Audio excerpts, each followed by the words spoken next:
Hey everyone, my name is Rick Gualtieri and this is Tales of Midlist Author.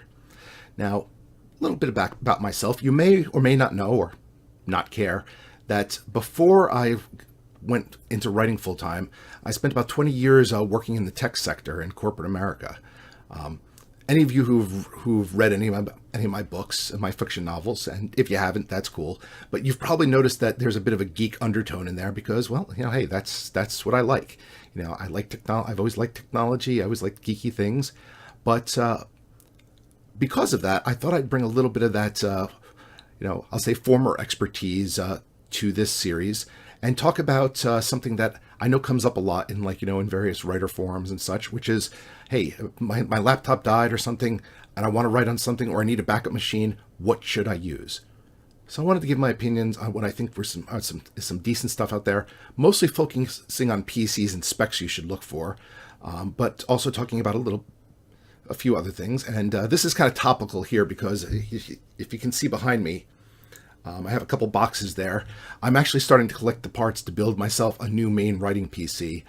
My current PC it's pretty solid. It's about 4 years old. I built it to last. It's running pretty well, but it's getting a little old. And I actually just recently won an Intel processor in a contest, and I figured this is a good time as any to put it to use. What I have now is decent, but I want to build something that's going to be future-proofed for at least another 4 or 5 years. And so I've started piecing that together. So let's talk about the tools of the trade, what you might use to write your stories on. And then we'll talk about what makes a decent machine.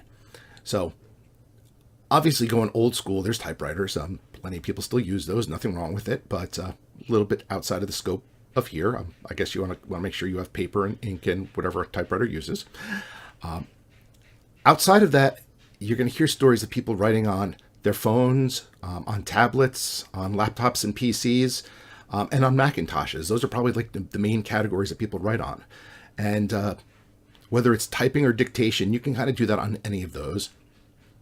That being said, my personal preference would be a phone or a tablet. I typically consider that more of a backup writing device or a secondary writing device that I can use on the go or so.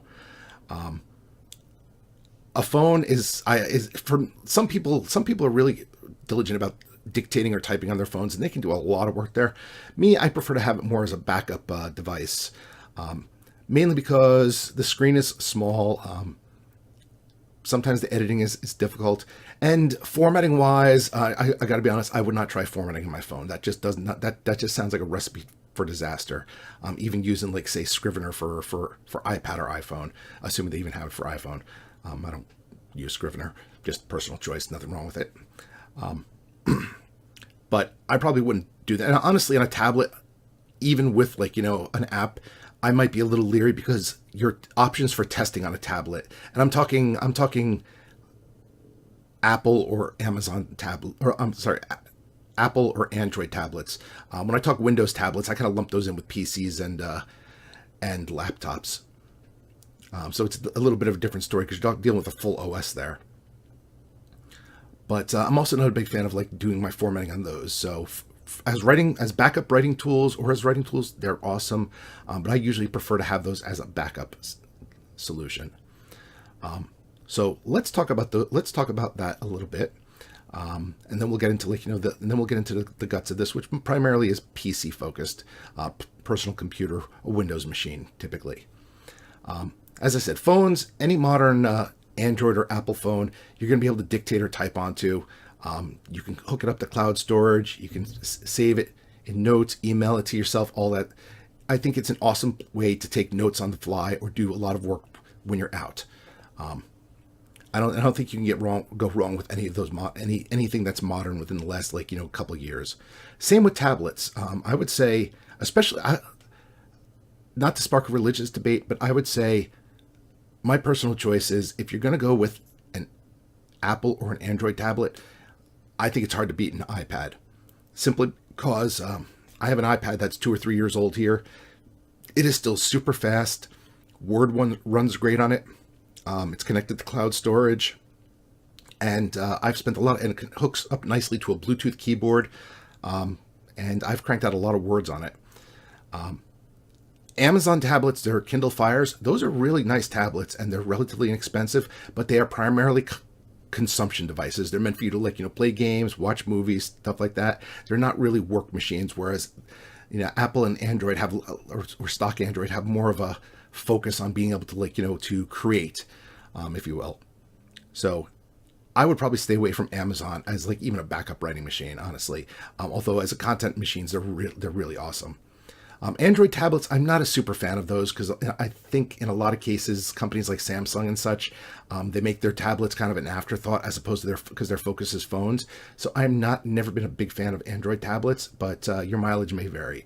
But I do think iPads are seriously solid if you have to have a backup machine. So that's tablets, that's phones, Macs, Macintoshes by Apple. I gotta be perfectly honest, I don't think you can go wrong with them unless you're looking to save a few bucks. They're expensive. Even old ones can go for a premium. That said, they're pretty solid. They tend to be pretty efficient. They tend to be solid hardware build, good battery life, all of that stuff.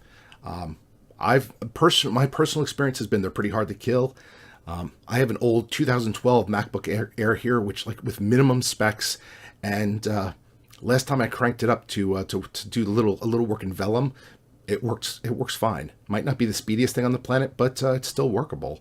So if you invested in a new Mac, it's probably going to be good for years to come. Chromebooks, running Chrome OS, I'll be honest, I don't know a whole lot about. I know those do tend to be cheaper, although there's some expensive models on the market.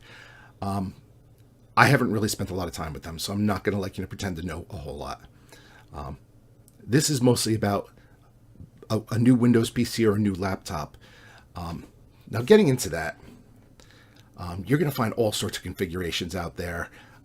Whether you go to a store, whether you go online, whether you decide to build it yourself. And I prefer building it myself because I can kind of spec it out the way I want it to, not the way some company tells me I should. Because there's a lot of artificial gates put out there by companies. For example, I was looking to buy an i5 laptop with 16 gigs of memory. Yeah, good luck trying to find that because everybody will say, no. Here's our i5 laptop with this amount of memory, but if you want to get 16 gigs, you have to move up to the next level processor, and that's like $700 more. And it's like, the fuck, I'm not a big fan of that. It's really just getting me to spend more money for the sake of spending more money as opposed to what I want. And I'll explain i5s and gigs and stuff in a second. My first advice with that is I would avoid buying a laptop or a tablet like a Surface Go or so with a mobile chip in it. Now, there's nothing really wrong with mobile chips. They're getting pretty powerful. A lot of tablets are running them, and they're pretty darn strong. But running a full OS, I'm not a big fan of those because they're not going to be very powerful. As a backup machine, perhaps. I've heard the Surface Go. I think you can, which is probably one of the newest ones out there with a decent mobile chipset. I think you can run Word on that. I wouldn't run anything too much heavier on that. I'm just saying I don't think it's particularly powerful with regards to that, and I probably would not set it up as my main machine. Because I have more things running on it than I think a Surface Go would be able to handle. AMD makes awesome chips, but if you're buying off the shelf, you're not going to find a lot of things with them. Most laptops and PCs you're going to be out there are going to have Intel chipsets, and you're going to see their designations as i3, i5, and i7. And in layman's terms, those are just the different levels of PC of performance. i3 is at the lowest, i5 is in the middle. i7 is like top of the line. Well, i9 is top of the line, but you're not going to see that in most consumer products. That's mostly workstation. So i3, i5, i7. The main thing to just know there is that modern Intel chipsets, I got to be honest, we have an i3 in the house that's a recent generation, and it runs pretty speedy. The chipset is usually not the bottleneck with regards to performance these days, unless you're doing something really heavy duty on your machine. And we're talking writer machines here. If you're looking to play games on it, that's completely outside the scope of really this. So for a writing machine, honestly, you can save a few bucks if you go with any of those. If you go with an i3, if you really wanted to. My recommendation for a writing machine is if you buy yourself an a machine with an i5 processor in it, you're probably not going to have too many issues. And go for an i7 only if you're going to be doing more than writing, whether you're going to be doing video editing, Photoshop, things that require more intensive processor work. But other than that, middle of the road or even low end with modern processors is fine because they're all pretty powerful. So like, you know, that when that salesperson is trying to sell you that like machine where he's like, no, you need an Intel i7, those are the best, and all you want to do is run Word on it, they're pretty much full of shit. So I'm just going to mention that, you know, I would say for the purposes if I were buying a writing machine, I would probably go with an i5. But if you wanted to save a few bucks and go with an i3 processor, I don't think you're going to have too much of a problem. So, and that's the thing. Before you buy your computer, think about what you're going to do on it. As I said, if you're just using it for a writing machine, you can get away with pretty low specs. But if you're going to be doing anything else, you want to give that some consideration because certain things require more. You know, editing your family's videos, a little bit formatting to a degree. These videos, doing any Photoshop work, if you're making your own covers or if you're like playing around with your own graphics, those take more overhead. So the more overhead you're going to put into it, the more powerful machine. Basically, the more work you're doing with bigger files, the more requirements you're going to have. You know, something to keep in mind. Now, I think memory is the place where most people mess up. And that's the thing. Like when I talk to a relative, hey, I got a new computer. Okay, tell me the specs, and I read them off, and I'm just like, ugh. That's usually the thing that causes like a head desk here, because I think first of all, I think a lot of people confuse memory with storage. They'll be like, well, you know, how much memory do you have? I have a 1 terabyte hard drive. No, that's storage. How much memory? Memory is how much capacity your computer has to do the things it needs to do. And that's usually the big bottleneck.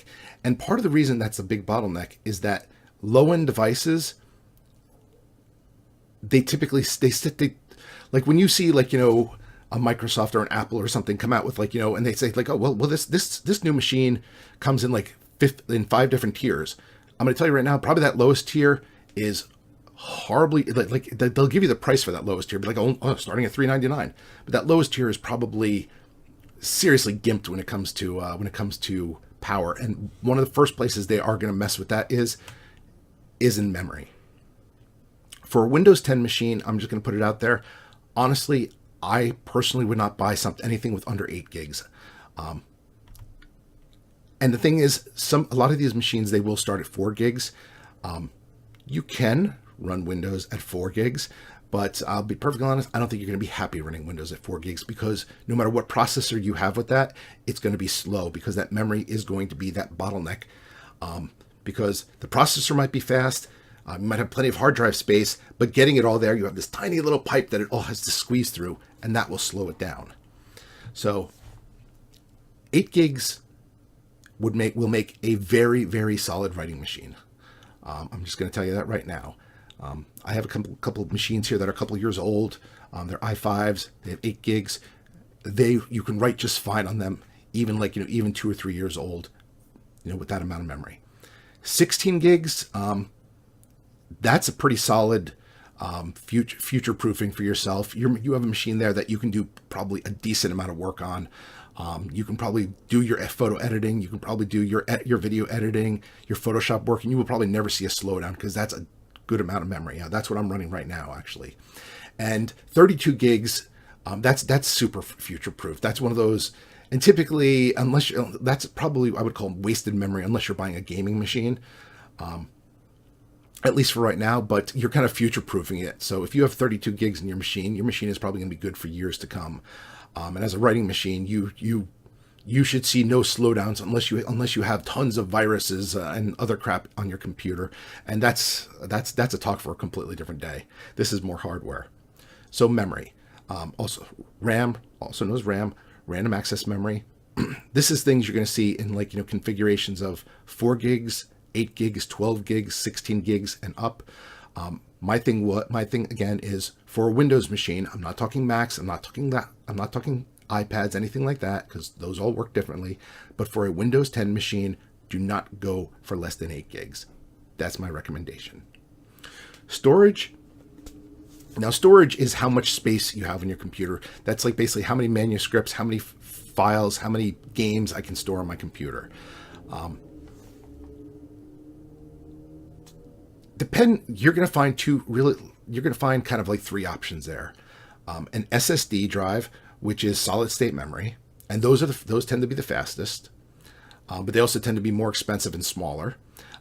Sometimes you'll see hybrid drives, which is like part SSD and also a regular hard drive attached. I think those are probably the best solution because you can usually get the speed of an SSD to load your operating system, because that's really what it's going to help you do. It's going to help your computer boot faster, but a regular hard drive will give you more storage, or you can just go with a regular regular hard drive storage. And those are the things where you're going to see, where you're going to see like terabyte and upwards type stuff. Typically, although you can get the SSDs are getting bigger. As I said, an SSD drive would probably be your best bet because they're a little bit faster, but typically you're going to get less storage space. That said, I got to be honest, Word files do not take up a lot of space. I mean, if you're saving book covers and stuff like that, that takes up more space, but it's still not going to take up a ton of space. Only you can really programs, games, things like that. 50 years worth of photos. Those are the things that are going to take up space. If you have to download like a million songs, those are the things that are really going to eat up that hard drive space. Probably not your book files too much. Those are probably going to be pretty small. But just to note what that is. I would say that you want to look into backup options, because nothing is worse than turning on your machine and it dying and all of those works in progresses are gone. So when you're buying your machine, you can have a couple of options. You can buy a machine with 2 hard drives or 2 storage options in it. Like my PC right now, I have 2 hard drives in there, and every so often I'll back up my writing to it, so that if one drive dies, hopefully the other doesn't, unless I get struck by lightning or so, in which case, well, then that just says the universe hates me, in which case I'm screwed. That said, consider things like cloud storage, Dropbox, Google Drive, things like that, or get yourself something like a USB key fob. Always useful to have. Handy dandy backup storage, and honestly, they're pretty hard to kill. So consider backup storage options. Consider how you're going to connect your PC to your home network or to other networks. In my case, I have my FiOS router up here. I have my PC right here. I don't need a Wi-Fi connection. I don't have Wi-Fi turned on in this. I just plug it directly into there, and that's great. But for everything else, I do want Wi-Fi. So you need to that's something to check for that you're buying and decide if you need. If you're going to be using a device to go out mobile, like go out and sit in Starbucks and write, you probably do want Wi-Fi on it. That being said, it's pretty hard to buy a laptop without Wi-Fi on it, so I wouldn't worry too much. But with regards to a PC, that's something to look at. Bluetooth connectivity. That's also wireless. It's wireless short range connectivity. And that's the thing you're going to use to connect your phone to your laptop, a Bluetooth keyboard to your laptop, maybe your earbuds to your laptop. I typically don't consider that a super necessity, but at least for a desktop PC like I have. But for anything else, I think it's pretty useful. And again, you're going to be hard pressed to find a tablet or like a laptop that doesn't have Bluetooth these days, unless you're buying something super old. Now, those are probably the basics, and we can get more to that. And I would say if you have questions in the comments, I'm more than happy to answer. I mean, you can buy new, you can buy used, and you can still get a good deal, or you can get ripped off either way. My advice is go to places like Amazon, go to places like Newegg.com, read the reviews, and read those negative reviews, and read them very carefully, because Neweg's an awesome place, but some of the people on there can be super picky. Like, like, oh wow, this motherboard has like, only 3-star rating, and then you go and read that everybody who gives it a 1 star is complaining because the RGBs on it, the lighting on it is just the wrong shade of purple or so, but everything else is fine. And it's like one star, it doesn't really match the rest of my case build. Smack. So you want to read that carefully. And the same thing with any reviews. You want to look for trends. Like if a lot of people are complaining that something is dead out of the box, that might be a quality control issue. If a lot of people are complaining, okay, I turned this on immediately and it was full of crapware and it was slow. Those are things to pay attention to. And it's also possible to just see one-offs. Like if one person out of 100 is saying, oh, it was dead out of the box, hey, that's the odds. It's electronics. Sometimes that happens. Return it, get a new one. So do that. Ask a friend in the know. And by that, I mean, don't just ask like somebody that you think knows this stuff or or claims to know this stuff. I would say somebody who's actually done work with with in the tech sector. Because technology is something that's really easy for people to claim that they know things about, but I know in the past I've gone and done some tech work for relatives and stuff, and they were like, well, I called all my other cousins first, and they weren't able to figure it out, and I'm like, well, yeah, all of your other cousins don't know what the frig they're doing, they just pretend they do.